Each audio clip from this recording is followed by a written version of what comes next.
Conversations across time. Conversations across time. Conversations across time. Conversations across time. Conversations across time. Conversations across time. Conversations across time. Conversations across time. Conversations across time. Conversations across time. Conversations across time. Thing is Obamacare, by the way. They call it Obamacare, but the Affordable Care Act was a policy that was developed at the Heritage Foundation, which is the most conservative right-wing organization right here in Valley Forge. They're the ones that developed that whole insurance program. And that's why Romney took that program when he became governor of Massachusetts and instituted almost word for word the insurance policy in Massachusetts. And then the first thing they're going to do, first 100 days, they're going to abolish Obamacare. The most ridiculous thing I've ever heard. But they are against everything and anything. And you know that. And McConnell said... I'm laughing because when I was teaching, I got a letter from that Heritage Foundation to bring my class there. So I said, sure. You know, I taught at a predominantly black high school, you know, the students. Well, if you looked at the look on their faces when you showed up, class, so that's why I was laughing when you said the Heritage Foundation. It is amazing, and of course McConnell, who was the head majority leader of the Senate, said we're just never going to do anything that he would even think of doing, so he wouldn't get to be president. Vivienne brought that up prior to the show about Mitch McConnell, and one of the things that we talked about, and she can expand on that, is that one of the rules, especially in the 20th and 21st centuries, and to this day, up until Obama was president, was that foreign policy was basically bipartisan. You didn't criticize. When there was a crisis, you didn't use, like you mentioned, Senator McCain and having to attack Obama because he's in a tough re-election bid in Arizona. That would never have happened 50 or 60 years ago. No. If you wanted to attack the other person, you attacked them on domestic issues and other issues. But not you never foreign attacked policy. foreign policy. Right. That traditionally was bipartisan. Now, because of Obama, they didn't care if it's in the best interest of the United States or not. If it's Obama, attack them. Even if it works. Even if it works. They still want to attack the Iranian treaty, the nuclear treaty, and everything. It seems to be working. And as you mentioned, and we were starting to get more commerce with them. Yet they're still attacking on that, even though it's a good thing. And I think it will work. But if it works, it's one of the great accomplishments. It's a great accomplishment, and there's this one of the things that we note when we were going through the article in preparation for this show. Of course, the next month, the op-eds that appeared as a result of this seminal article. I mean, so everyone's talking about this article. But Tariq Al-Faisal, who is the youngest son of King Faisal, who actually responded, because you noted in one of the things that the president talked about was that we have these free riders. Free riders being people who have a vested interest in the Middle East, who sit back and wait for the United States to take the lead and defend them. Now, what becomes problematic about that is that the objection that Mr. Faisal has regarding being called a free rider is that they fought side by side with us in Kuwait, but it was in their vested interest to do that. Do you see what I'm saying? And so we've got so much riding in this country on the hatred. And it's very troubling to me, because I've never seen this kind of hatred for any president in the past.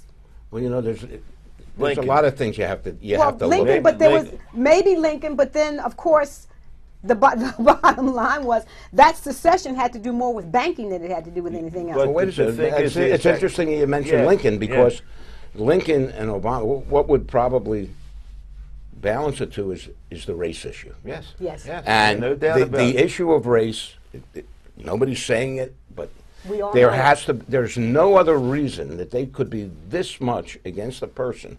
No other reason. I mean, his policies are not that crazy. I mean, he's not a super left-wing liberal Bernie Sanders socialist. No. He's a moderate Democrats, just like there were moderate Republicans. There are no moderate Republicans, I guess, anymore, not since Orrin Specter died, I guess. Yeah. But there are none. So you say, well, why is this? Why are they so And there's popular no other reason you can in come up with it. Mississippi and Alabama and Georgia and Yeah. Tennessee and Kentucky? No, The underlying thing has to absolutely be right. race. It's his color and also his name. Oh, yeah, Okay. sure. Yes. His color, it's his skin Well, color. Trump was and the his one who name. said he's a And Kenyan and wasn't Yes. born Right, in well, Hawaii. no, Trump, Trump was the at the birth of the forefront movement. of the and even right after the Orlando thing, he alluded to the fact that he's a secret, Must be something. a secret Muslim who's really plotting to overthrow, like a Manchurian candidate. Almost. What he said was so out of line and so obnoxious, I mean, to imply that he has some kind of hidden agenda Right, exactly. that's in what he- favor. That's what he applied. Because he won't say radical Islamist, Right. that he's really on board No, with it's the almost radical like Islamists. like It's the crazy. Manchurian candidate. He was programmed. Yes. Somehow we snuck him in because he's not a citizen. Right. He's the president, and now he's going to side with the radical Islamists and take over the United States. I mean, and it's his name and his skin color, and that's all it is. I mean, it's almost like it boggles my mind because it's knee jerk. It's like Obama says it's okay, we say it's wrong. It could be the greatest thing in the world. Absolutely. And If that you just Obama said we're going to cut all the taxes for hedge fund, they would say no, that's no good, even though they've been fighting for that for 30 Absolutely. years. Absolutely. But when you talk about the thing with race, what is troubling to me is that these folk are prepared to vote against their own interests, and for the sake of because of race, right. It has to be race, right. It has to be race. But here's what I have said from the very beginning when he was candidate Obama, and that is that these folk, these red, I don't know, I don't know what to call them. Well, these folk who are rabid Republicans and conservatives. You know what the problem is? They don't understand the basic nature of the president. And that is, there is an assumption that for all of the mean things that they have done to black people, that black people are going to turn around and harbor some resentment. And if they get their hands on weapons, they're going to kill all of us. In other words, they think that black people, African American people, are as capable as they are of hatred. And that's just not the case. It wouldn't serve anybody's interest. How would that help the country? I think it even goes deeper than that. Okay. I think, I may be wrong, but Yes. I think in a lot of places there are white people, and I'm a white person, by the way. Really? But I don't believe this. They believe that it's, how could a black person be that smart? Yeah. From Jump Street, though, if you listen to especially some of the Southern Republicans, even when they say his name, they go, Barack Hussein Yes. Obama. I mean, they stress Yeah, sure. the Hussein, Barack Hussein Obama. I mean, they kept stressing that. And the fact of the matter is, there are many, I would say, radical blacks, leftist blacks that think Obama has done not enough for the black community. Yeah, sure. And part of his in at least his first term, first 4 years, and even now he had to walk on eggshells because of his race, because he was getting criticized From both sides. from both sides, and it's really difficult. And in foreign policy, that should never happen. It shouldn't matter if he was green from Mars. If the foreign policy is solid, that's what it be. We can fight over domestic issues and Yes. everything else, and it should be on the policy issues, not his race. But in foreign policy, they don't care, even if it's in the best interest to attack him. The rest of the world, in fact, I think Obama said it. They're asking him, "What's this guy Trump? What's he saying? What's he doing?" And insecurity among world leaders is more dangerous than any policy. Yes. If they don't know what the policy is, that's more dangerous than any policy, and you probably know that better than anyone else. Yes. Secretary. And what's happening now, when you stand back and look at what's going on in the Republican Party, I think that this election cycle is a watershed moment for the Republicans, because what they haven't come out and said, and what I think is really happening there, I mean, the bill of goods that the Republicans have been trying to sell to the people in this country about doing away with Social Security and having 401ks instead, and vouchers for Medicare, and doing away with the Department of Education and not funding science in government, and all these other things that they thought was the crux of the conservative movement, didn't play at all in this. I mean, there were 16 guys that supported that against Trump, who had all these crazy ideas, but was different than everything that they proposed, their platform, and they got crushed. So I think if they don't, and I'm talking about the Republicans, and I don't like to think of myself, by the way, as a Republican or a Democrat. I like to think that I'm independent. I'm an independent. But, I mean, how could any right-minded working person believe that that platform could possibly do anything for them, with the whole basis of it being that if we reduce the taxes on the richest people in the world, that money will trickle down and help people in the street? It's just ridiculous. It's never worked, and I think that people are onto it. And I think that they were trying to sell a bill of goods that is not popular and will never be popular, and I think they're going to have to do a tremendous amount of change. But historically, the Republican Party, when it comes to foreign policy, okay, uses, and recently anyway, they use foreign policy as a wedge to cover up their domestic part. They would love crises so people don't think about it. They've been way more hawkish. There's no question about it. And they don't want to deal with the income inequality crisis. So if you have an external threat, you know, ISIS can worry about it. They're playing on fear, on people's fears. Yeah. And there's an interesting thing. I don't remember how many shows ago this happened, but you made an interesting point, Mark, and I don't remember which character. You played so many characters. I don't remember which character you were, but you said something to the effect that you couldn't understand how these working people in the South who had didn't own any land, didn't own any slaves, how they could put on a uniform and go out and fight a war to defend an institution which essentially was going to guarantee that they were never going to succeed financially. And that the institution, of course, being slavery, because as long as the plantation owners had the benefit of free labor, then there was no work for the ordinary citizens in the South, yet they were determined to defend slavery. And that again. Of course, I wasn't alive then. Yeah, of course, but in retrospect, no. Isn't that a great point, though? But it's almost the same today. I mean, they're voting against their interests. Their own interests. It's incredible. I don't understand it. I mean, I don't know why they would. I don't either. That's one of the great mysteries of. But then I don't want to sound like a poet, but it's one of the great mysteries of history. Yes.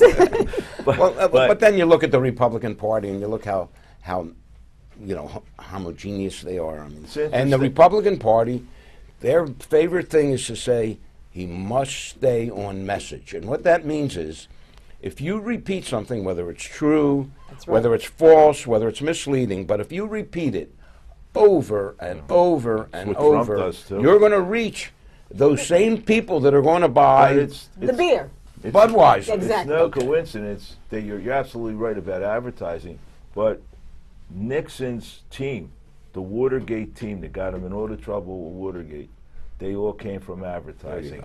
They all came from advertising. Haldeman was an advertising. Listen, I came from business myself, but no, you're right. The best example you could probably use today is Trump. The one thing he is a master of, he uses every technique of advertising, and so that's because he knows the value of it for sure.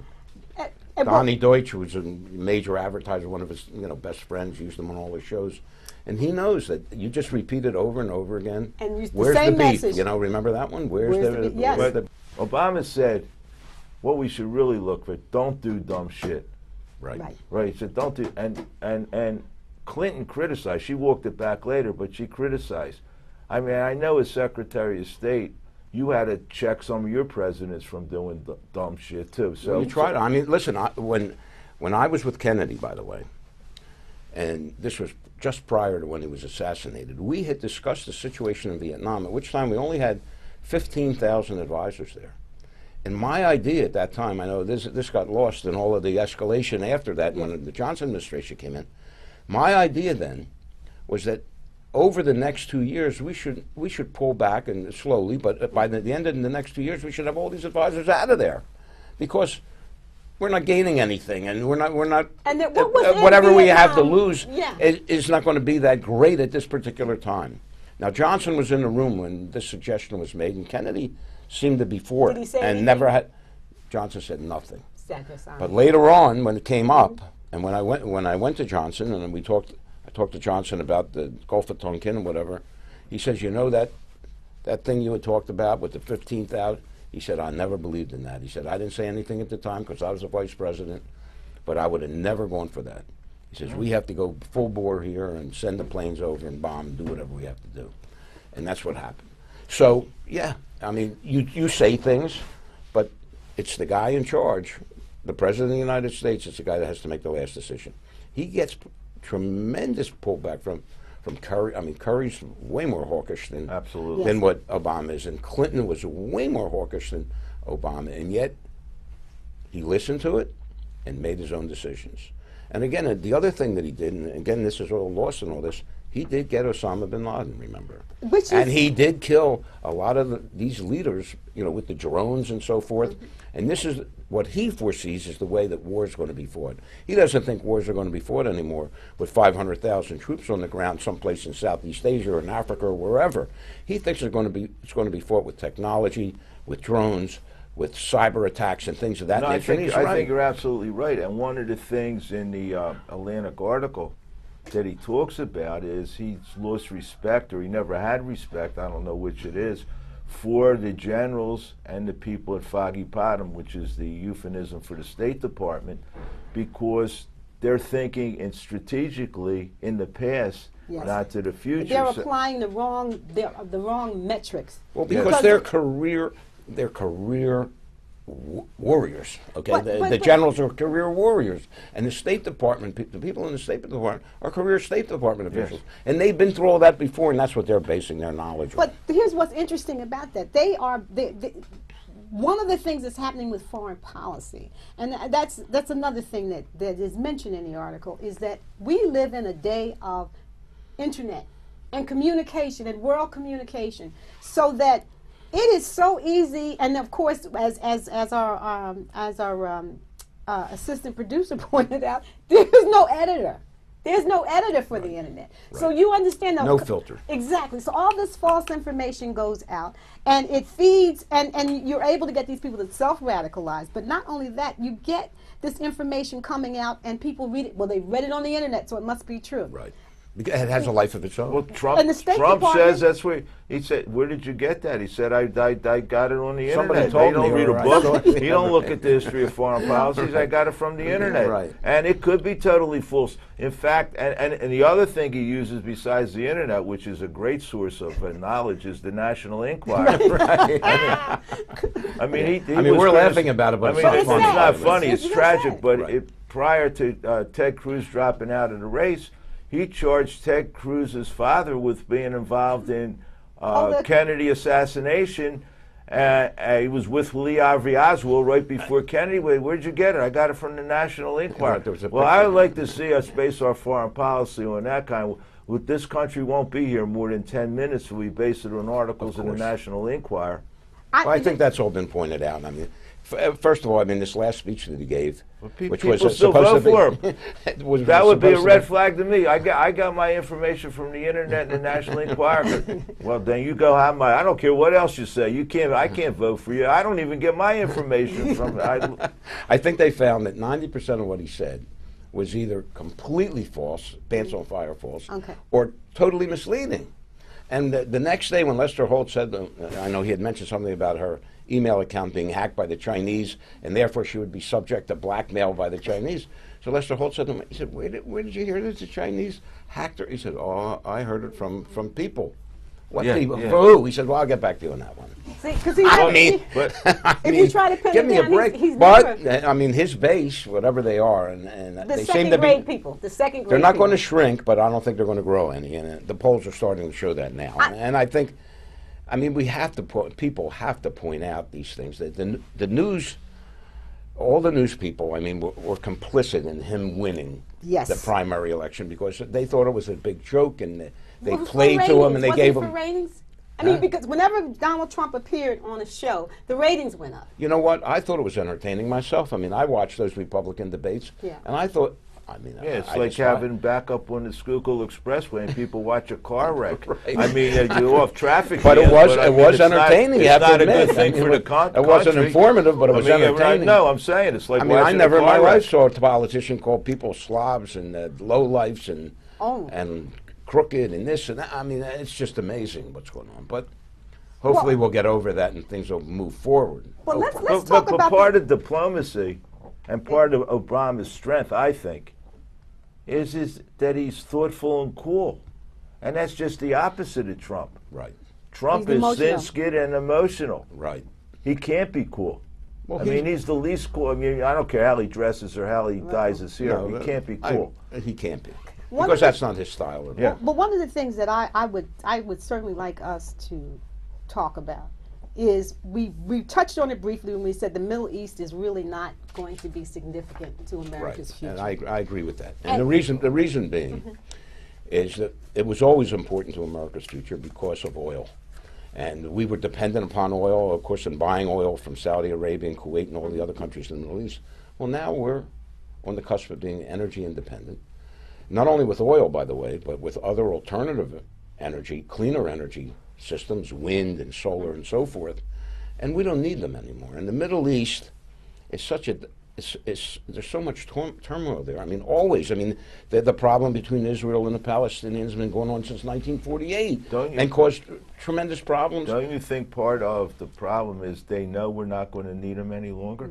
Absolutely. Absolutely. They realize they're declining Listen, in Saudi importance. Arabia, do we need Saudi Arabia? I don't think that's so. what I'm How asking, about when Secretary. 15 out of the 19 Yes, conspirator terrorists in 9/11 were Saudis? Well, but the Saudi government wasn't involved, but they support these terrorist groups all over the Middle East. Well, one of the things With they do is money they with money, because they actually will finance, Saudi Arabia will finance these fundamentalist imams that go into Right. Yemen and all these other countries and and they teach hate in the schools, exactly, and that's what they do. they're funded by Saudi Arabia. Now, I don't understand, and the president is correct. How can we call them allies? This goes all the way back to World War One.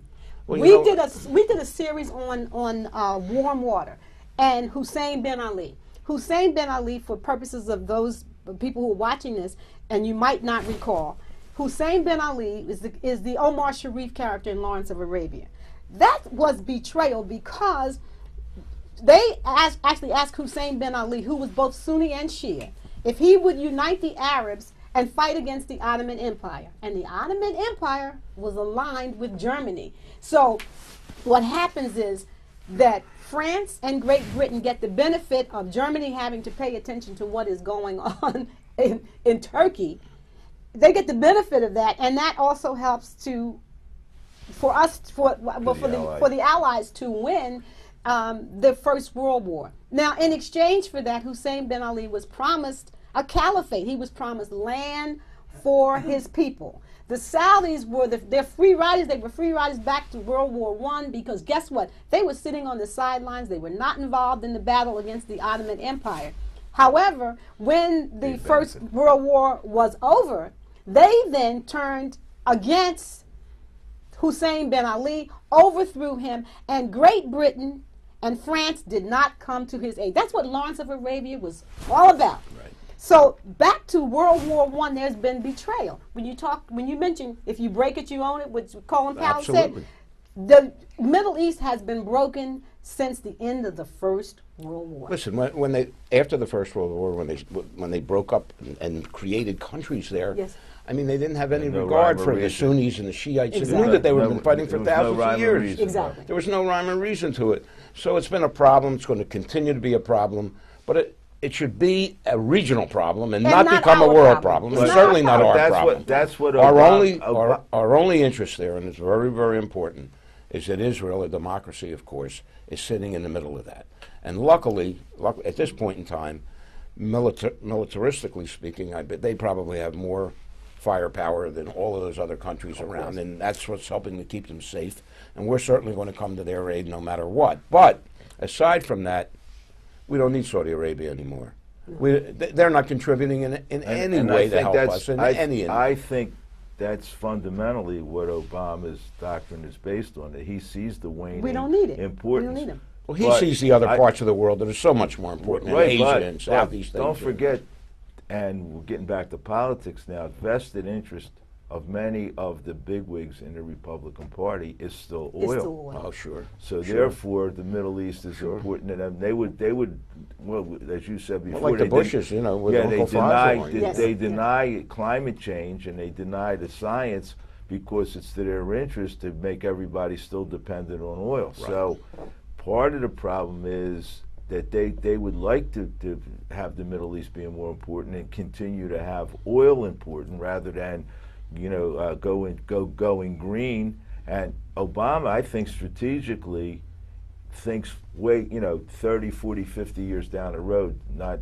2 or 3 months down the road. And I think that's one of his strengths, but, he gets I criticized think Clinton, for that. if she becomes president, she'll continue that policy because I hope she's, so. Yeah, she's in the forefront of the green movement and climate change and things like that, and got herself in trouble, by the way, in West Virginia when she talked about the coal mines and everything. I think that Hillary, candidate Clinton, Secretary Clinton, is going to have, though, is can she be as tough as Obama in standing up to the criticism, because she's way more hawkish than he is, and being a woman president, she may want to, show that she's not.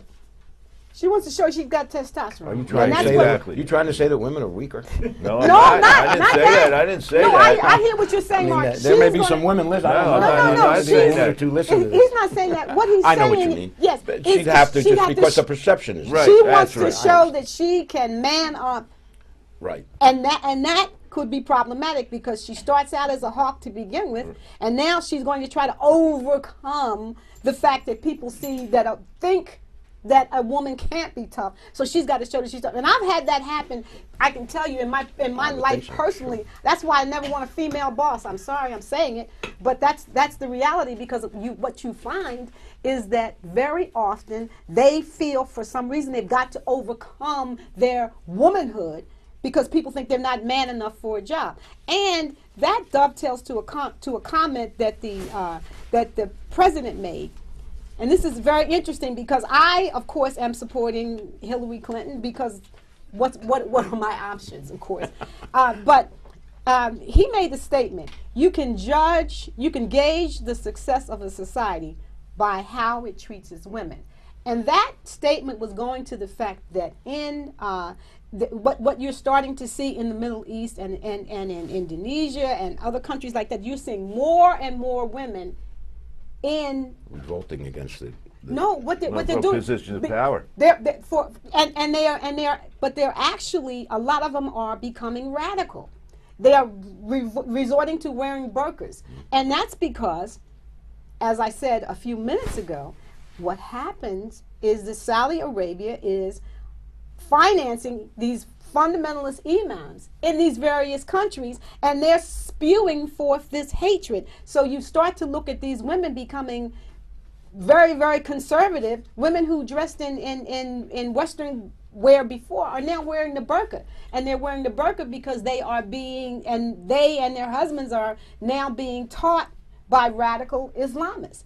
So, I mean, getting back to Clinton for a going back second. to Saudi Arabia, I mean, I just want to say, Saudi Arabia is so guilty. Their hands are so dirty in what is happening, what happened in 9/11 and what is happening in this country. And it just bothers me that we overlook it. Well, I don't think Obama has overlooked it, and I think he has sort of put him and calls him free rider and put him in the background.